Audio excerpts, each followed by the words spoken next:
va vous parler de la saison culturelle et du pôle culture.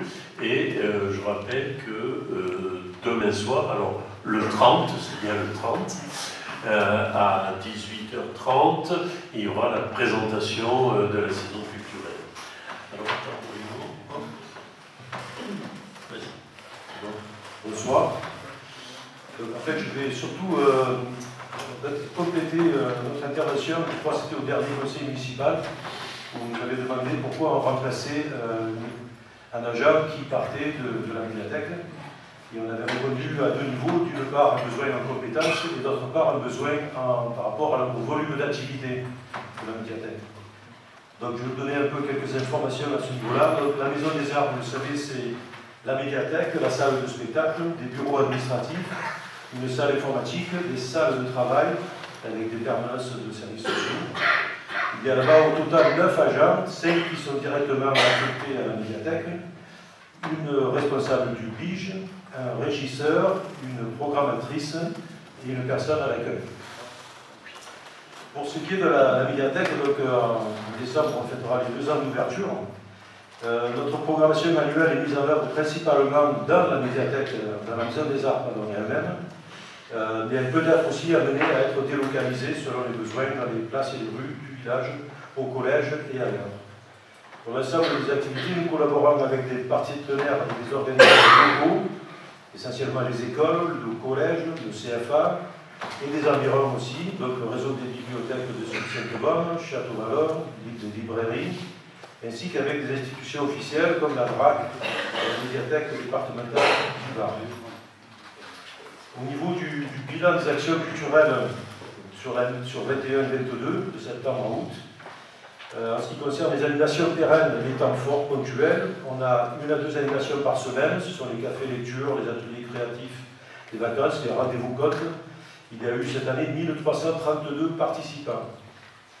Des partenariats avec des associations, comme les Yeux dans les Jeux, une fois par mois, en moyenne 23 personnes par après-midi, et 2 jeux d'enquête GA, 50 personnes qui participent à chaque jeu. Des rencontres d'auteurs, des partenariats de librairies, des participations au temps fort de la ville, comme le printemps du jardinier et le forum des associations, ou départementaux et nationaux, comme les nuits de la lecture, le printemps des poètes, le prix des lecteurs du Var, qui est en cours, Partir en livre, le mois du film documentaire. Et puis des temps forts propres, comme par exemple Révise tes examens, qui cette année a rassemblé 60 participants sur 2022. Au niveau de l'accueil des groupes, nous recevons en semaine les classes du Bossé et l'Odel Var, ainsi que Ado Bougez-vous et le club découverte à chaque vacances pour des lectures, des ateliers, des séances de cinéma. Tous les 6e du collège Jean Giono bénéficient d'une visite en début d'année à la Maison des Arts, ce qui représente 94 accueils de classes pour 25 classes de maternelle et élémentaire, c'est-à-dire que certaines classes sont venues plusieurs fois. Des lectures pour les tout-petits, avec Chapi Chapeau et des assistantes maternelles, 1 fois par mois pour chaque, donc 100 enfants qui sont accueillis. Enfin, pour finir, au niveau des collections et des abonnés de la médiathèque pour l'année civile 2021, alors nous disposons de 16 000 documents, dont 15 000 imprimés, c'est-à-dire livres et revues, 500 DVD, 500 CD. Nous avons 1056 inscrits individuels actifs, ça veut dire dont l'abonnement est en cours, et 41 cartes collectives, ce sont les classes, les associations, les partenaires. Nous sommes la 2e médiathèque du réseau de Saint-Baume en termes de fréquentation et de documents traités derrière Sanary et devant Bandol. Et nous avons une moyenne de 48 nouveaux abonnés par mois. La médiathèque, la Maison des Arts est ouverte 24 heures par semaine. C'est ce qui est préconisé par le ministère de la Culture pour les villes de 10 000 habitants. Ces 24 heures représentent 70% du temps de travail des agents et les 30% restants sont consacrés aux accueils spécifiques. Donc, aux accueils spécifiques, les groupes et classes, et aussi au travail interne, évidemment, du catalogage, des équipements, de commandes, etc. Voilà, donc c'était juste, je ne sais pas, une grenouille quelque part. Oui, de fond. Donc c'était pour vous donner un peu le paysage complet des activités de la médiathèque au sein de la Maison des Arts. Merci. Eh bien, merci Bruno d'avoir éclairé notre politique et d'avoir mis l'accent sur toutes les actions que nous menons en direction de la jeunesse. Il y a un... Qu'est-ce qui se... C'est là que le porteur. Je suis en mode silencieux. Oui, c'est pas trop silencieux. Bon, allez, tu vas arriver à régler ce problème technique. Un point supplémentaire à l'ordre du jour. Alors, comme vous le savez, j'ai la possibilité de rajouter en urgence et un jour franc avant le conseil municipal un point supplémentaire. Bien qu'un arrêté me permette de réduire l'éclairage de la commune, je souhaite qu'un débat puisse avoir lieu et nous permette de moduler l'expérimentation que nous souhaitons tenter. C'est pourquoi j'ai souhaité inscrire un point 14 à l'ordre du jour. J'ai évidemment besoin de votre accord. Donc, qui est contre l'inscription supplémentaire de ce point? Qui s'abstient? Je vous remercie. Donc, nous le traiterons au point 14. Alors, le point numéro 1, avis du conseil municipal sur l'enquête publique environnementale sur le projet de VAR Matériaux à Evenos. Donc, vous avez des annexes.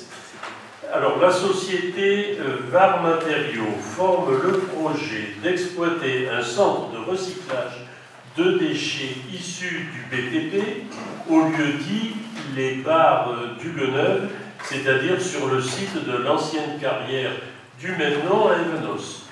Un tel projet nécessite une demande d'autorisation environnementale unique comportant une demande d'exploiter au titre des installations classées pour la protection de l'environnement et une demande de dérogation aux mesures de protection des espèces au titre de l'article L411-2 du Code de l'environnement. Selon la procédure, le dossier constitué et les avis donnés à l'appui sont soumis à une enquête publique prescrite et ouverte par un arrêté préfectoral le 20 juillet dernier, annexé au présent à l'ordre du jour du conseil municipal du Bossé, sollicité pour émettre un avis au plus tard dans les 15 jours suivant la clôture du registre d'enquête, au même titre que les communes d'Evenos, d'Olioul et de Sanary-sur-Mer. Donc ce soir, c'est bien l'objet de ce point. Dans le cadre de cet avis à émettre, une présentation de l'objet de l'enquête, suivie d'un échange, a eu lieu le 30 août 2022 en mairie par le commissaire enquêteur nommé M. Carmagnol. La procédure d'affichage de l'enquête a été suivie et le dossier complet mis à la disposition des élus du conseil municipal pour consultation dans les délais impartis. D'ailleurs, certains d'entre vous sont donnés la peine de consulter le dossier. Le dossier faisait 6 à 7 kilos, donc ceux qui l'ont consulté n'en ont que davantage de mérite. Il est proposé au conseil municipal d'émettre un avis favorable sur ce projet, assorti de réserves exprimées dans une motion qui est jointe, également annexée à ce point. Donc je voulais, avant de vous donner la parole, vous donner mon point de vue, d'un point de vue personnel. Nous avons pris en compte les effets positifs sur l'environnement. Le dépôt des déchets sera gratuit dès que les décrets d'application de la loi instaurant une écotaxe sur les matériaux seront signés. C'est pas comme vous payez une écotaxe lorsque vous achetez une machine à laver. Ben, lorsqu'on achètera un parpaing ou un sac de ciment, il y aura une écotaxe. Cette écotaxe servira à alimenter, à payer les endroits de dépôt. Cela devrait éviter en grande partie les dépôts illégaux. Le recyclage permettra de préserver en partie nos collines de la destruction pour obtenir des granulats puisqu'il y aura recyclage. Enfin, se pose une question cruciale pour le Beaussais, la circulation des camions.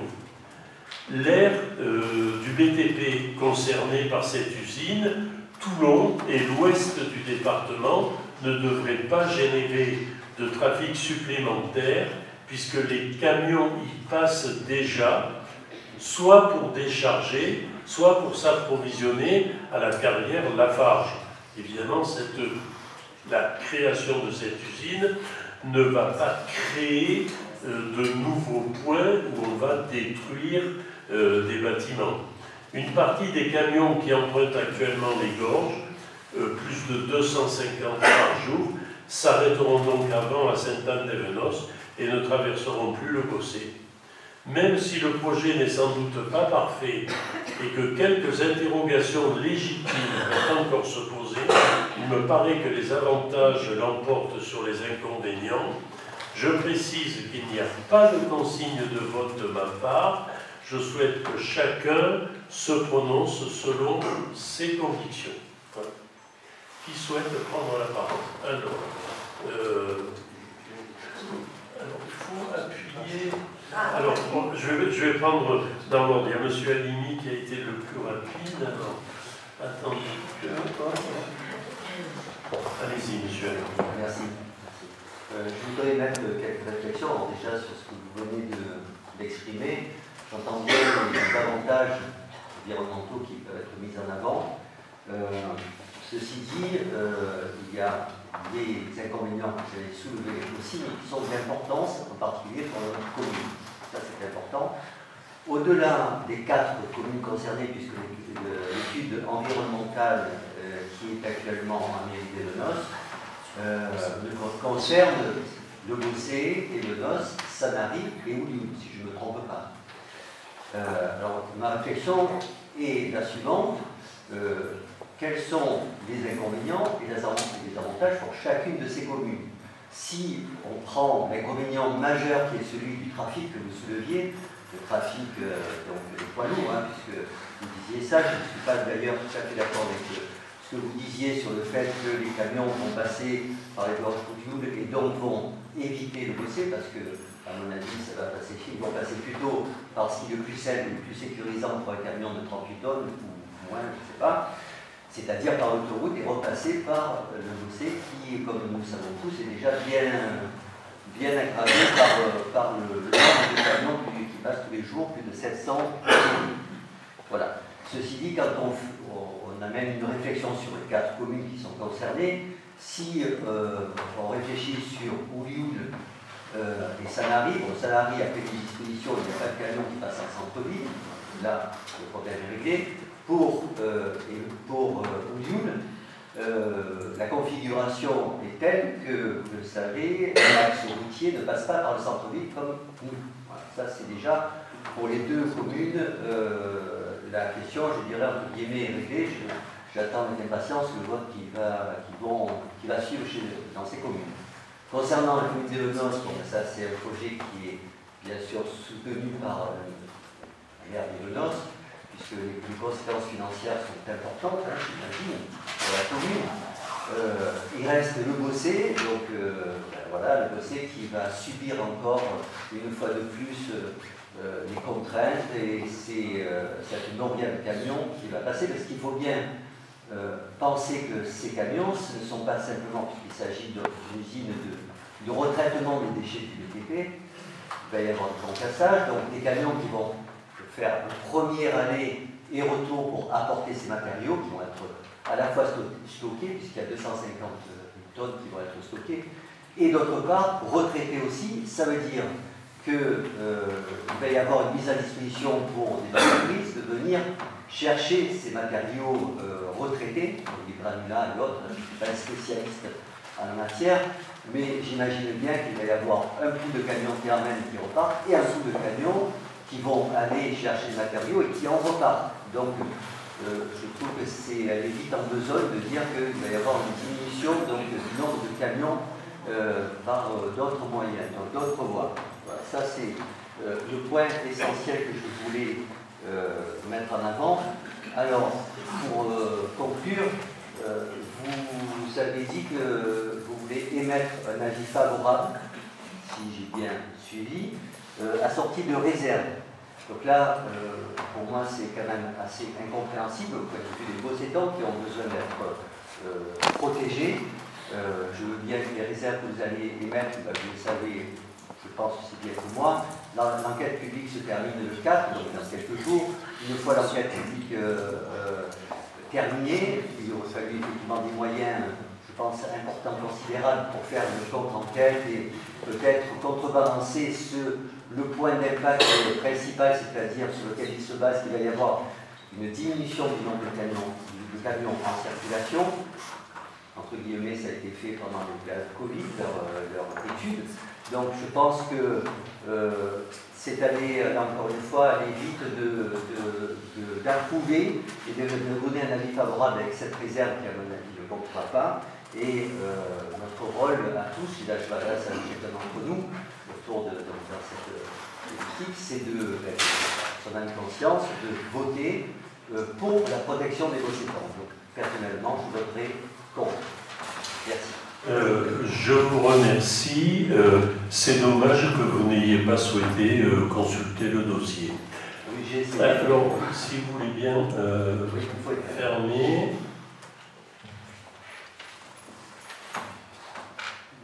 Voilà. Vous avez le même micro, donc passez-le vous. On va parler tous les deux. Voilà, faites à deux voix. Voilà, alors nous, en fait, bonsoir d'abord, tout le monde.